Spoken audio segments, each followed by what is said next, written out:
Hello, everyone. We want to thank you so much indeed for joining us on Front Row Politics here on Control TV. I am Gimba Umar.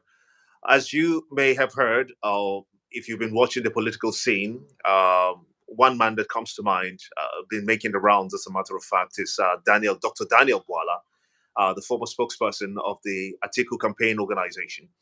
Leading up to the 2023 presidential elections. He's a member of the Lincoln Inn Institute. I want to thank you so much indeed, Dan, for joining us at this time. It's Thank you. just past 9 p.m.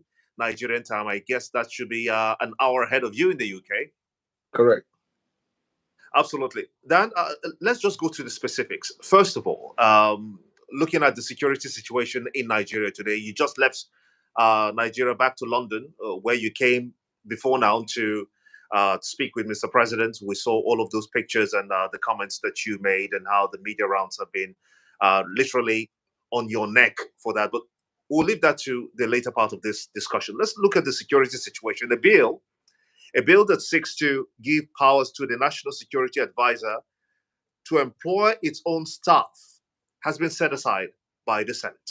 Now, some people believe that this is absurdly wrong. Daniel, what are your thoughts on that?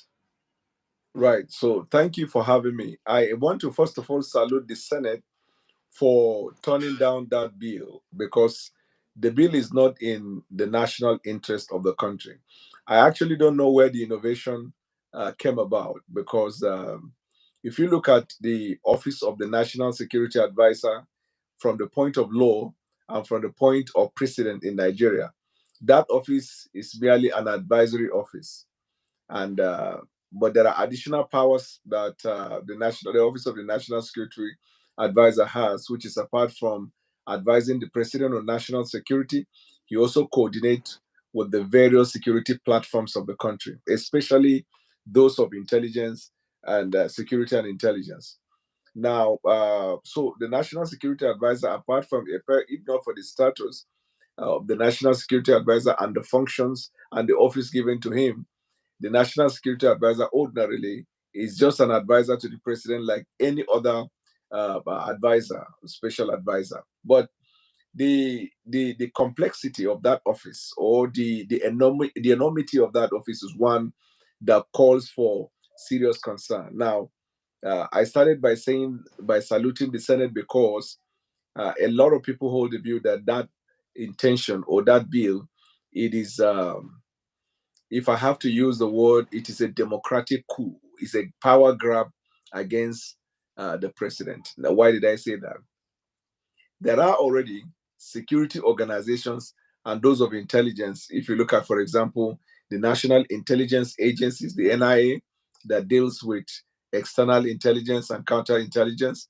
We look at the SSS that deals with internal security of the state. You have defense intelligence agencies that deals with intelligence that is of a nature, militarized nature. Then you also have other security organizations such as the police, which is the broadest of all the security organizations. In fact, almost all the other organizations were carved out of the police, inclusive of the army. They were carved out of the police from the inception of the country. So you have other paramilitary organizations like the NSCDC, and then you go on and on and on. Now, the Office of the National Security Advisor coordinate that because the thing is, every security organization, especially the heads of those security organizations, write their briefings and make reportings to the president on the affairs and the security of the state. In order to coordinate that, they do that through the Office of the National Security Advisor. There are cases where the president can summon them directly. The National Security Advisor will be present. But for the most part, he coordinates these offices, distill the various security briefings, and then makes an onward delivery to the president.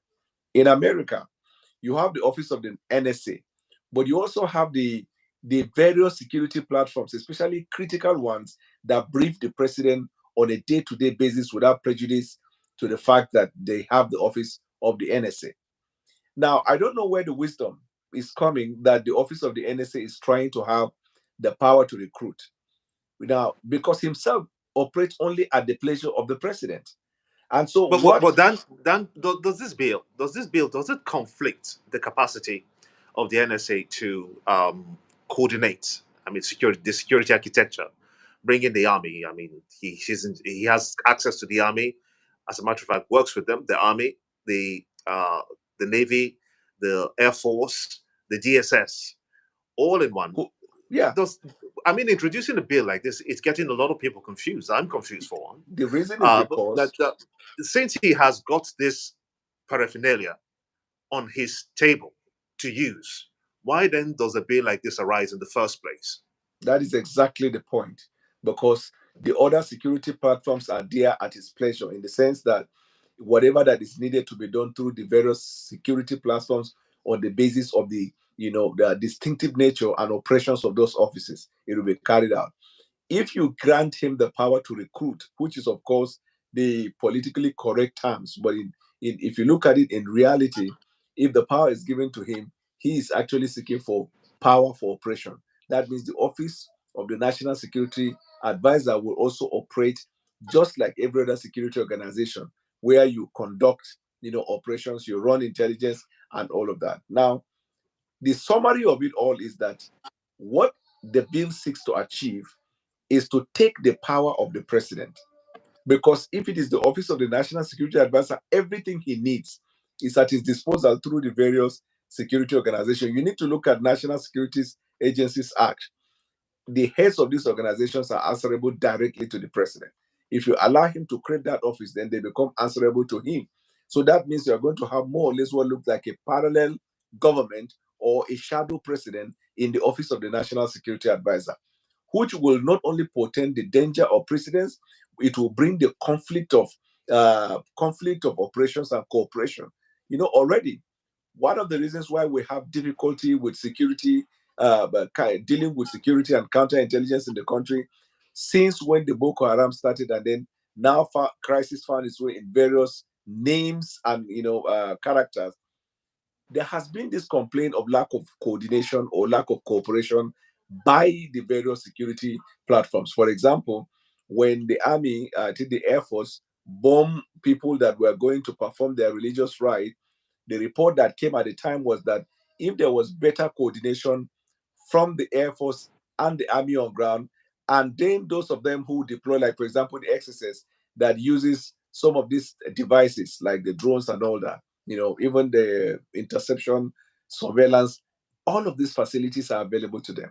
Now, whatever the National Security Advisor needs, whether from the angle of the defense, whether from the angle of the SSS, from the angle of the police, and any other security, is at his disposal. So why is he asking for a separate office where he will have the power to recruit?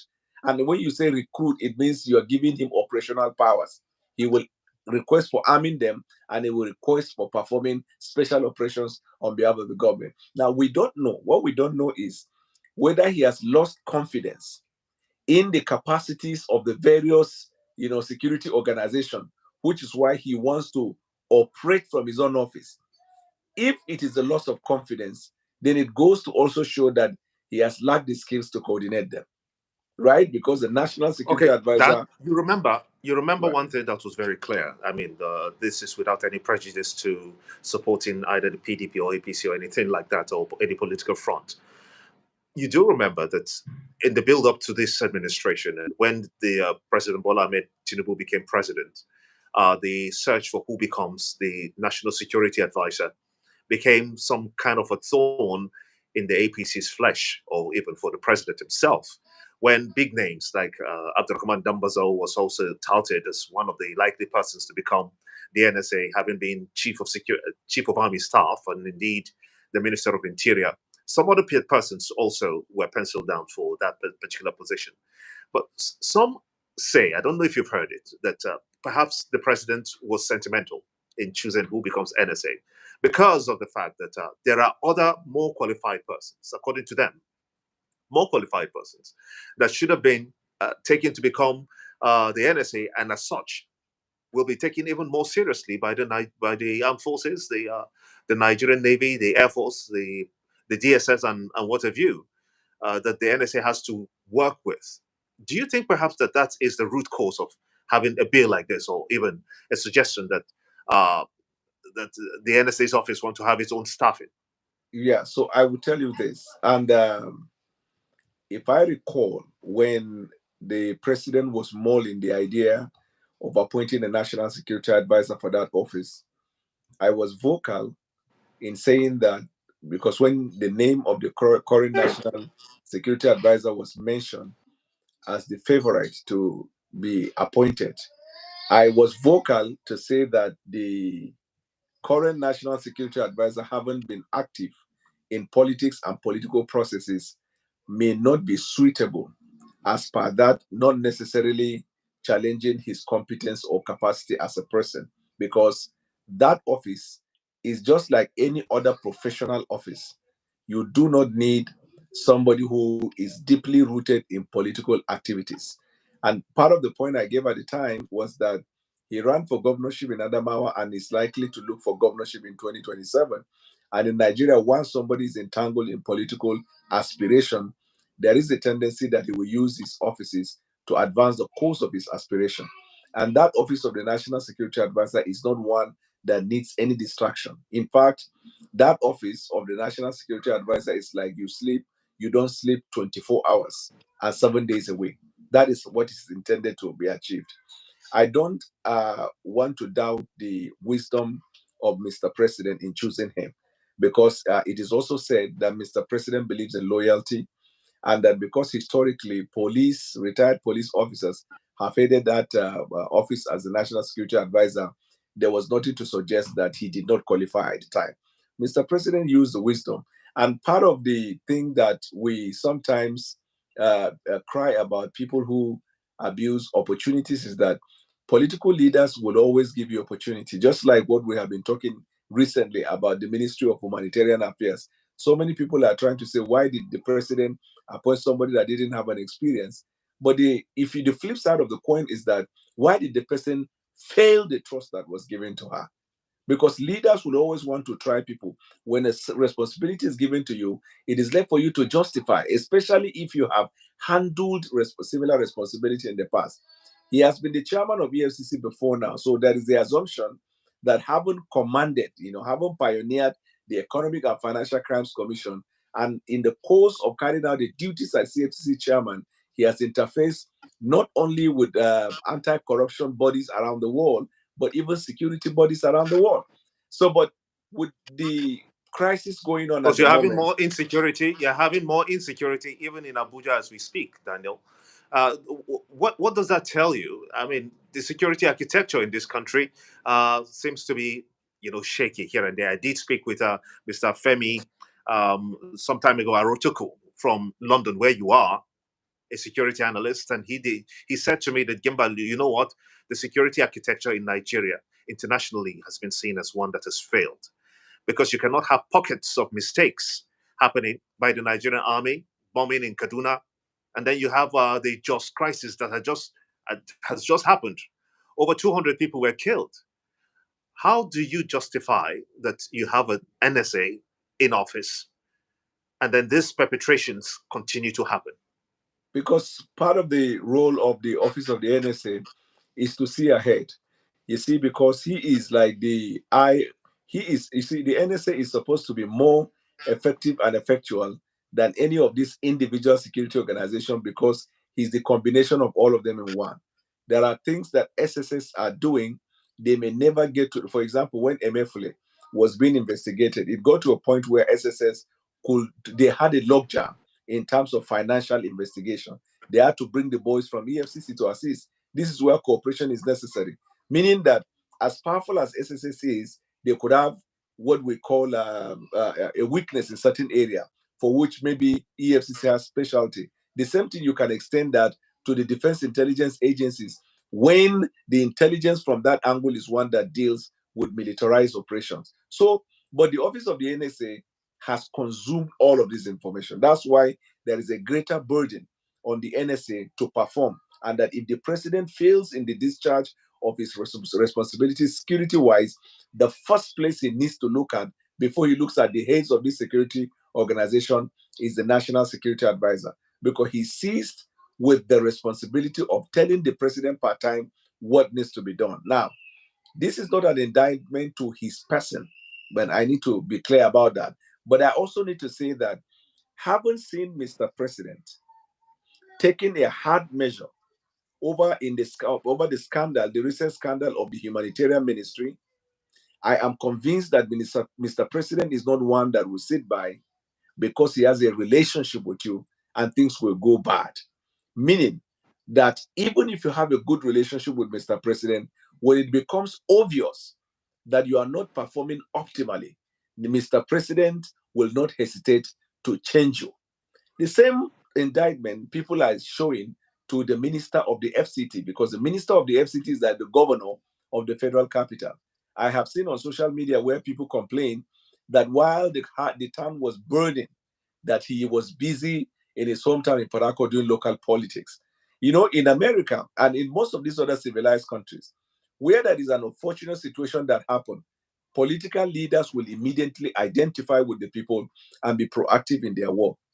So, no matter what you're doing in Port Harcourt, for example, with the spate of kidnappings going on in the heart of the city, and the city is the citadel of power of the country, because whatever happens in the city threatens the very foundation of our republic, because the president is domiciled in the country.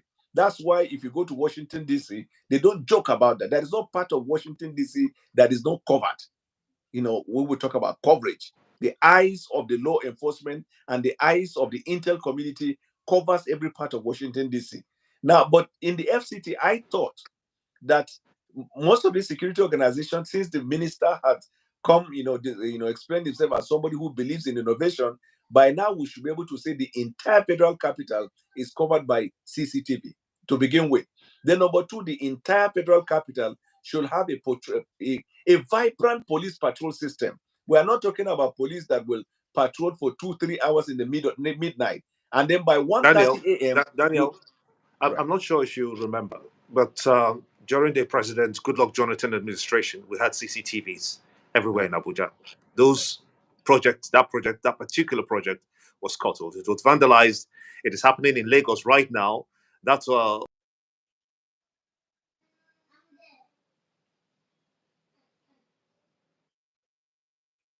we have that perhaps if we go the way of having the CCTV cameras for security surveillance and what have you installed, what fate do they have?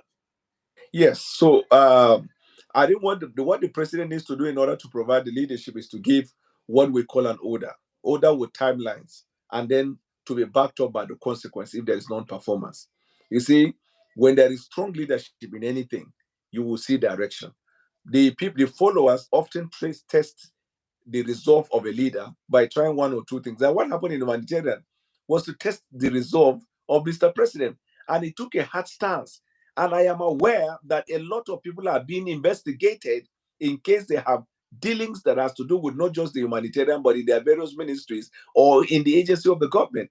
Now, with this insecurity problem, I am suggesting to Mr. President to look to, probably he can have a task force on people that will think. I've always mentioned people thinking outside of the box, because sometimes people who are in the box may not be able to have a more proactive approach to dealing with situation. They may have been balked by bureaucracy or by institutional memory of what has not been functioning.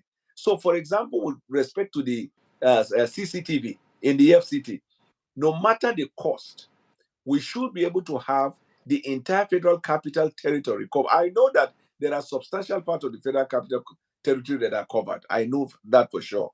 But we need to have them in the suburb. We need to have them in strategic places. We need to also have what we call midnight, not border patrol, midnight patrol system, not the one we see with the police, where you see them from 9 o'clock and then by 1:30 you can drive around the city and you won't see nobody. And these guys who also do the counterintelligence also, you see, when it comes to intelligence, it is intelligence and counterintelligence. The world has changed. Now, evils, men of evil, terrorists, bandits, they are more sophisticated in their approach than the government. Why? Because they need to be sure that they escape whatever they are intending to do.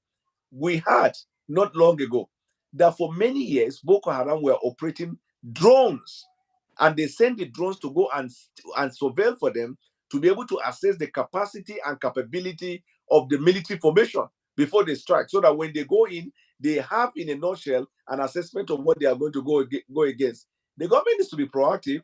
So if you have a surveillance system in the FCT, because you have to combine technology and what we call human intelligence. Human intelligence without technology is human intelligence is the most effective, but without technology, it takes a longer time. So geo tracking, sometimes it is only when incident has happened before people start doing geolocation, geo tracking, and all of that. But as a matter of fact, at this time, look at it today, tomorrow, they are not even giving it space. It's not a case where you find banditry operating today and they will wait till next week. Now it's an everyday occurrence. They do it within the FCT, they do it during the daytime.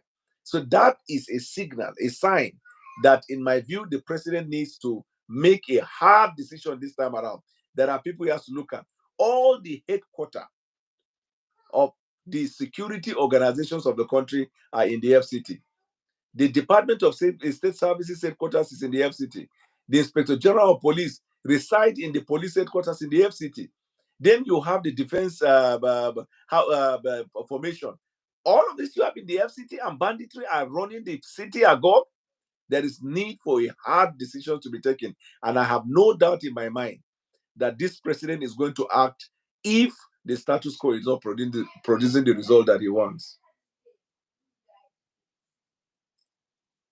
I wasn't hearing you again because of the network. At what point did you lose me? The network fluctuations is just getting really intense. We're at the point where you were explaining the necessity of the NSA being able to, have this coordinated approach, Right. synchronized, coordinated approach. But while right.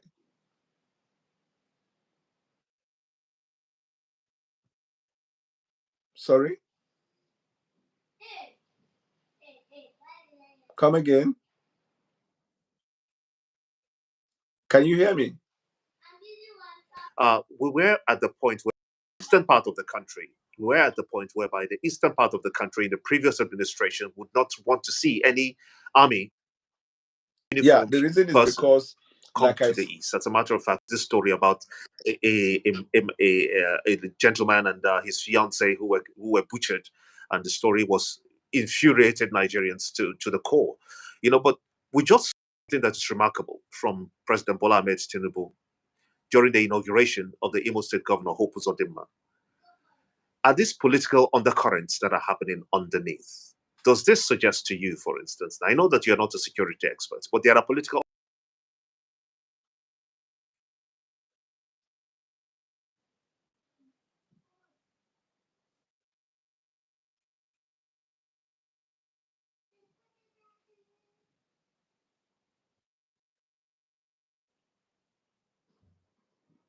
Can you hear me?